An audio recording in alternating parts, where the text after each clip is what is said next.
Bonjour à tous, ici Amélie. Merci d'être sur ma chaîne dédiée à l'économie domestique et à la propreté.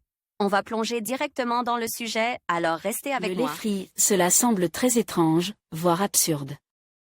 Mais si vous étudiez cette recette avec des photos, et que vous préparez ensuite un dessert étape par étape selon cette recette, votre opinion sur ce plat changera radicalement pour le meilleur.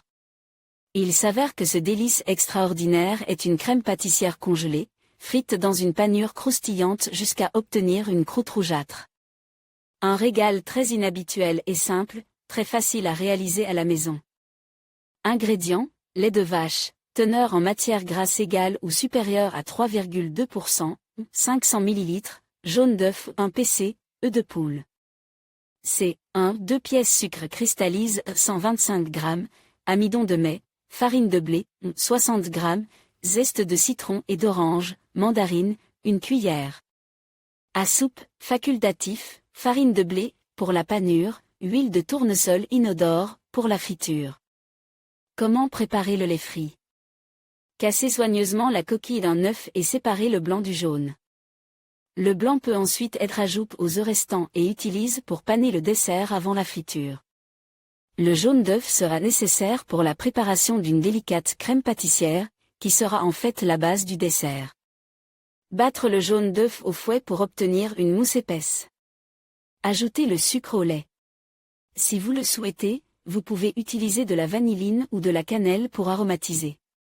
Si vous le souhaitez, vous pouvez également ajouter une cuillerée de zeste d'agrumes, qui se marie très bien avec les produits laitiers.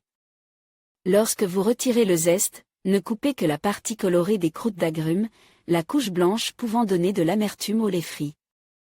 Mettez le lait et le sucre sur la cuisinière, chauffez bien, mais ne portez pas à ébullition.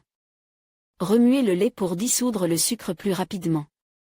Ajoutez de la fécule ou de la farine tamisée au jaune d'œuf fouette. Pour que le dessert soit plus tendre, il est recommandé d'utiliser de la fécule de mai plutôt que de la fécule de pomme de terre. Versez un peu de lait chaud. Remuez le mélange à l'aide d'un fouet jusqu'à ce qu'il soit homogène. Reversez le mélange de fécule et de lait dans le lait et le zeste, mélangez, puis remettre sur la plaque de cuisson à feu doux. Remuez la crème à l'aide d'un fouet pour obtenir une consistance épaisse et homogène. Versez la masse dans un moule rectangulaire préalablement graisse avec un peu d'huile végétale. Vous pouvez également utiliser des moules en silicone façonnés pour mouler les portions. Laissez la crème refroidir à température ambiante pendant quelques heures. Si la pisse n'est pas trop chaude, vous pouvez la laisser refroidir toute la nuit. Coupez la crème durcie en morceaux rectangulaires ou découpez des formes à l'aide d'emporte-pièces, la deuxième méthode n'est pas économique, mais le dessert est plus intéressant. Versez une petite quantité de farine sur une assiette. Enrobez la billette de tous les côtés. Battre les œufs dans un bol profond et les battre à l'aide d'une fourchette ou d'un fouet jusqu'à ce qu'ils soient légèrement mousseux. Trempez la billette panée dans l'œuf battu. Enrobez à nouveau dans la farine. La double panure rendra le lait frit tendre à l'intérieur et croustillant à l'extérieur, et la crème pâtissière ne s'étalera pas sur la poêle lors de la friture. Faites chauffer l'huile végétale dans une poêle à frire et placez un lot de billettes à frire. Cuire à feu modéré pendant 2 à 3 minutes de chaque côté. Essuyez le dessert fini avec des serviettes pour enlever tout résidu d'huile. Servir tiède ou froid. Que pensez-vous de cet article?